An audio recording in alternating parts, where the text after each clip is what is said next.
Baada ya maandamano makubwa ya vijana kuungwa mkono na jeshi, Rais Rajoelina azungumzia wasiwasi wa kupinduliwa madarakani.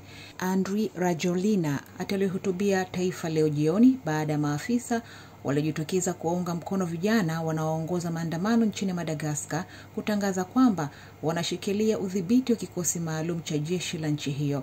Jana, Rais Andry Rajoelina alionya kuhusu jaribio la kufanyika mapinduzi ya kumpokonya madaraka wakati wanajeshi zaidi wakijiunga na maandamano ya vijana.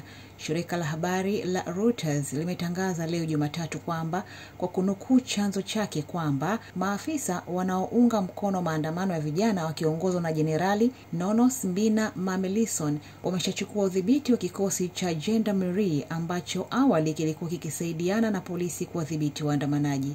Umoja wa Afrika umetoa wito wa utulivu na mazungumzo ili kuepusha taifa hilo la kisiwa kuingia kwenye machafuko zaidi.